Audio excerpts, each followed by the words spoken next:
Friends, আজকে আমি বানাবো নিরামিষ আলুর দম। নিরামিষ আলুর দম বানানোর জন্য প্রথমেই আমি একটা ভাজা মশলা তৈরি করে নেব। ভাজা মশলাটা কিভাবে তৈরি করছি দেখে নিন। প্রথমেই ফ্রাইং প্যানটা গরম করে নেব।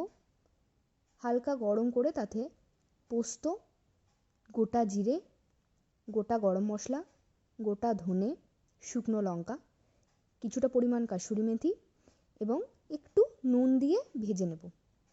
ভালোভাবে মিশিয়ে নেব এবং ভাজা হয়ে গেলে ওটা আমি গুঁড়ো করে নেব।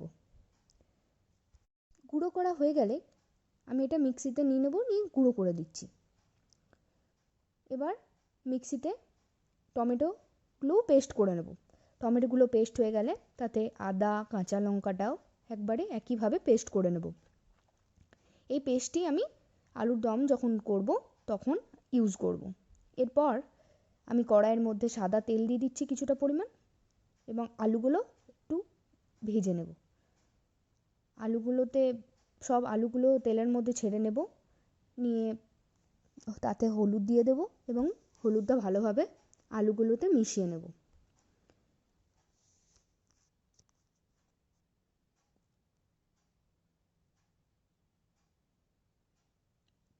ভালোভাবে মিশিয়ে নিয়েছি আলুগুলোতে হলুদগুলো এবং ঢাকা দিয়ে দিয়েছি।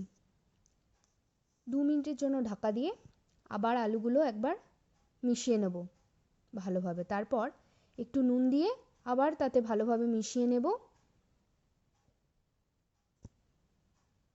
এবং কিছুক্ষণের জন্য আবার ঢাকা দিয়ে রেখে দেবো। ঢাকা খুলে নিয়েছি। ঢাকা খুলে দেখতেই পাচ্ছেন বাদামি বাদামি রং হয়ে এসেছে আলুগুলোর মধ্যে। এরপর একটি পাত্রে আলুগুলো তুলে নিচ্ছি। সব আলুগুলো তোলা হয়ে গেছে। এরপর আবার কিছুটা পরিমাণ তেল দিয়ে দেবো মশলাটা রেডি করার জন্য। এরপর কাশ্মীরি লঙ্কার গুঁড়ো আমি তেলের মধ্যে দিয়ে দিয়েছি। তারপর একটু হলুদ গুঁড়ো দিয়েছি। এরপর টমেটো পেস্ট, আদা এবং কাঁচা লঙ্কাটাও দিয়ে দিয়েছি তেলের মধ্যে। ভালোভাবে মিশিয়ে নিচ্ছি। তেল ছেড়ে দিয়েছে। এরপর আমি যে ভাজা মশলাটি তৈরি করেছিলাম ওই ভাজা মশলাটা দিয়ে দিলাম। পরিমাণ মতো নুন অ্যাড করে দিয়েছি। এবার টমেটো পেস্টের বাটিটায় আমি একটু জল সামান্য মতো অ্যাড করে আমি আবার মশলাটার মধ্যে দিয়ে দিয়েছি। এরপর কিছুটা দই দিয়ে দিচ্ছি। যখন আমি দই ইউজ করছি তখন গ্যাসের ফ্লেমটা কিন্তু লো করে রাখতে হবে।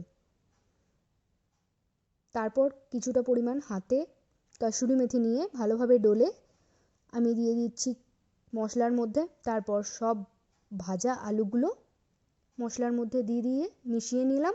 তারপর সেদ্ধ হবার জন্য আমি ঢাকাতে দিয়ে দিচ্ছি। দেখতে পাচ্ছেন সেদ্ধ হয়ে গেছে। এরপর গার্নিশিংয়ের জন্য এবং একটা ফ্লেভার আনার জন্য আমি ধনেপাতা দিয়ে দিয়েছি। এরপর আমি পাত্রের মধ্যে একটা তুলে নেব। আলুর দমটা রেডি হয়ে গেছে। Thank you for watching.